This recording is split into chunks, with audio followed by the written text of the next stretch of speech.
So normal viewers of the show will be wondering what the heck I was just working on. And you can see here in this metal bracket, I've been working on Project Overkill here. This is my new build from way back in the day. This is more like a repurposed build. It's a brand new build all across the table. And I just tested this out on the rocks the other day. We'll talk about articulation more in a moment. But one of the things and one of the reasons why I'm actually rebuilding this truck is because I'm using it in this year's Tough Truck competition for 1/10 scale trucks. Now, viewers of my show know what a TTC is, and if you don't, well, I filmed over 10 years of TTC footage on my show, or on my channel, so please feel free to go ahead and check it out. This is a center beam, a top truck or a tough truck competition. This center beam was actually right here up front, and I thought, you know, that's where it's going to stay, except I needed this center hole. Why would I need that? Well, a lot of people were kind of saying they're upset that I went with the axle-mounted servo on my F9 Curry portal axles, and that's cool. I totally get it. But they didn't know that, yes, for a tough truck competition, you should definitely have a winch. Now, this winch has been out for quite some time. This is a beautiful winch. You can get some RC four-wheel drive. Be prepared to spend upwards of $100 at the time of this filming. And I thought, you know, I could put this under here, but then I kind of have a bump zone, right? Like I'm always going to have a bump zone there. And so this really wasn't the winch for me. I went on to RPP's site, and I saw, and I've always heard about the REEFS RC servo winch, and this is the 422 HD V2. Now, you're reading this right. If you've never seen one of these before, there's many ways to make a servo into a winch servo where it just keeps spinning. But you can check out all the specs on the back here. Quite a bit of awesomeness. It's waterproof. It's got tons of torque at 7.4 volts, and it's very speedy. So I don't mind that at all, and I don't mind giving this a try. But the issue was that if I was having overkill like this, and kind of figuring out where the body was about to sit, which I have been doing for quite some time now. That way, I don't really want an extra bumper on here to hang me up at the TTC or at a competition, because, you know, I've got to compete in hill climb, I've got to compete in, if we do a tug of war, if we do a tank trap, the frame twister, the mud bog, all those different events, you're not allowed to change anything on your vehicle unless you brake, and only then you can change for the same piece. So instead of having this forward mounted winch, I thought to myself, you know, I would get one of these winches and mount it back in the frame a little bit, because I want to have a battery up here, right? This is exactly where I want my battery tray to go. So I got to be very careful in where I position it, and I thought to myself, how am I going to do that? And REEFS RC actually makes different mounts for this servo. You'll see it's a little bit off center. So if I look at this here, how that actually would line up on the frame. These are the frame bolts on the side. I had to cut this down. If REEFS RC, I don't know them, but if they're watching this right now, they're cringing right now because I had to take off all of this extra aluminum. It must have been out to here, at least another 1/4 inch on either side, to fit into a Red Cat Gen 8 truck. Now, this is a GCM chassis, which is very, very skinny. It's very narrow that way, which gives me a lot of room not to get hung up when I'm like traveling around.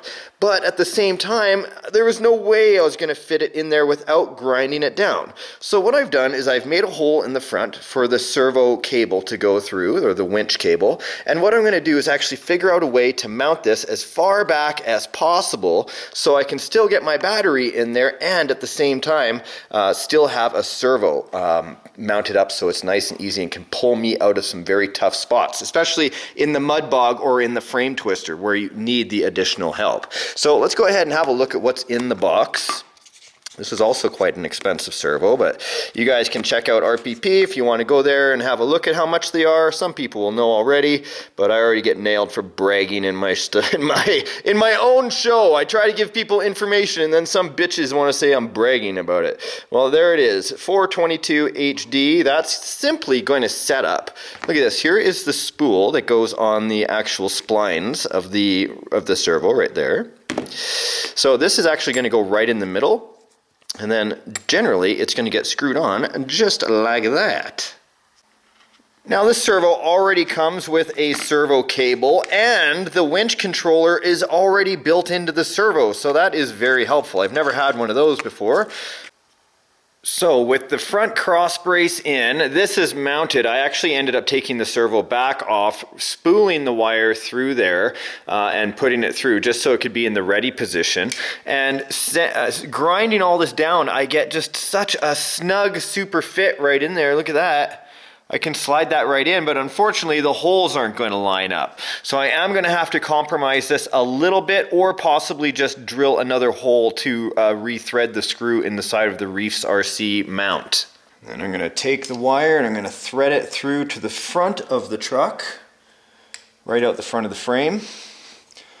That way it's basically its own fair lead right here, and I don't have any interruption with the battery or with the frame or cable touching the steering servo. Nothing. Off to the side, even though this comes with a red hook, this is not the red hook that it comes with. This is actually the hook off of the original Overkill. Beautiful.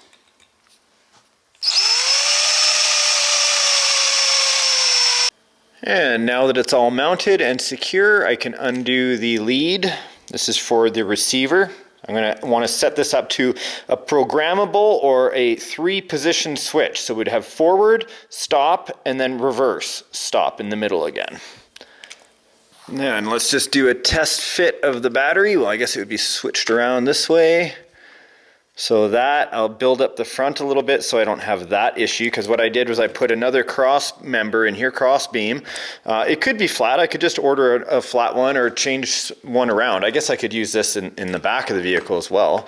But regardless, I'll switch that around. This fits perfectly right to the front. So I designed my truck to actually have this heavy 5,000 milliamp 3S LiPo hard case on the front. So my suspension on the front has a little bit of suspension pushback or resistance, as you'd say. On the back, it's basically completely in a droop setup, which means there's very light springs in here with a very small amount of oil. You'll see it definitely has some rebound, but it doesn't have any issue pushing through the shock fluid, right? Look at that. People in my last test video are like, oh, it looks so stiff, I don't know why it's not articulating. And well, part of it was because I was using a 4,000 milliamp soft pack battery up here, right, as I designed it for the heavy one.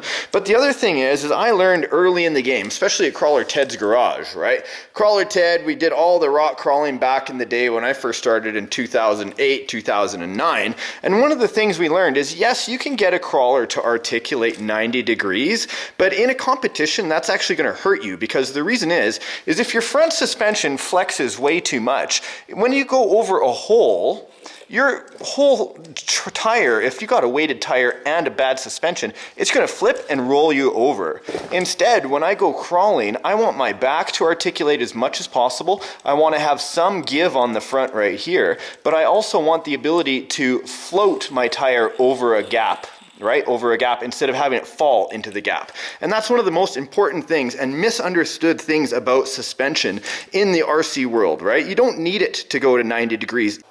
So while I wait for my battery to charge, Crazy Joe was over on the weekend to do some loading kings here, and what he had said to me was, you never did show us because I did update. If you guys missed the first trial video where I was basically testing this on the rocks for geometry and belly clearance, I actually had mentioned to people that I had dropped down this engine and transmission more than 3/4 of an inch. In fact, that was the original set of holes right there. And then I drilled it all the way down here. And I do have new mounting plates on the way. I had to change my geometry. That's pretty ugly now. But these are removable bottom plates. These just cinch on with 2 little screws here and here. And so I was messing around, giving myself lots of different options here. But really what I was able to do was lower down that motor and transmission. Now look underneath. He said, I never showed you guys how I actually had mounted it up. But if you have a look at that metal, I did bend it into a pie shape. I kind of went through this whole thing. That transmission is actually mounted to the side of the frame. You'll notice that the other side of the transmission kind of butts up against the frame, and this allowed me to actually drop it down 3/4 of an inch. Look at that. Below the shock towers, my friends. Now, it may look a little dirty and untidy to you with the wires. I know all the OCD people right now are freaking out, but this receiver is actually antenna-less. So what's going to end up happening is when I finally get my body body mounts and everything done. I'm going to cut this zip tie, and I'm actually going to mount this to the roof. So when I go underwater, I have my receiver up as high as possible, and if I'm in mudding, I don't really have to worry too much until I go under the water. So we'll turn it on. You'll also notice, now that the winch is here, I actually set this up on my fly sky. This is an NB4 Noble. This actually has a little dial right here, which I set up to be a 3-position switch. So I push it forward, the winch comes out. I go to the middle, it stops, and then backwards. Stop, and then forwards. So it comes out at a nice speed, actually, and then retracts. Perfect, just like that. So really, people are probably wondering about my body, how am I going to make this work? Now I can either make it come straight out from the bottom of the body, once I mount it up, or I can take this fair lead, make the bumper much stronger, put like metal on the front and back, and then put a fair lead in there so we could have it, you know, if I'm having to pull sideways, left or right, it's not really kind of causing damage to this 7-foot braided cable, which I don't really think it would anyway, but it's going to go like that. You guys are listening to the fan on my ESC. That's pretty typical of the AXE system right here, especially with a big 3300 kV motor. That's going to be wanting to have the fan on, but for competition, I'd be undoing that. So in the back of the studio here, I just set up a few chairs at the same height with a nail in the top of this board. This is about 3 and 3.5 feet to the ground. Let's go ahead and hook the winch up to the top of that nail.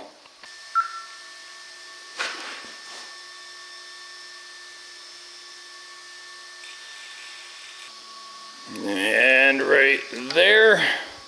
Now, I've never used a servo winch before, but I think this is a great opportunity. Forward. Does it pull the truck up? How much strength will it have? Look at this. No BEC required, my friends. Testing that servo motor.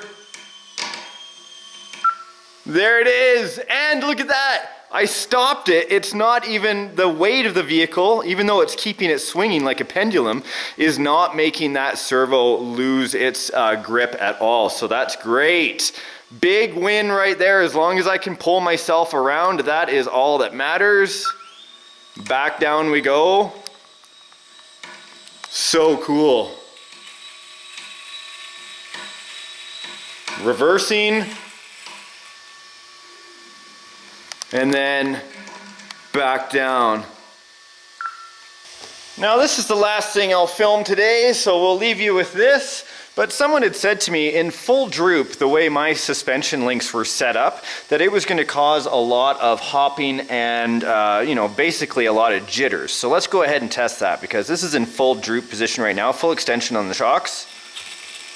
There's a nice slow crawl. No hopping whatsoever. And there it is, my friends. Thank you so much for joining me here today. Hopefully you've been inspired to have fun with RC. If you don't have one, maybe you're there and you want to build one. Maybe you're just looking for some information, but regardless, we've got you here today, my friends. Thank you for joining us. I hope you've enjoyed the show. Please leave my project a like click or even a comment. That would be even cooler, because I love hearing from all the viewers that enjoy the show. Thanks a lot, my friends. We'll see you in the next episode. Now get outside and have fun with RC. You know I always do. Bye.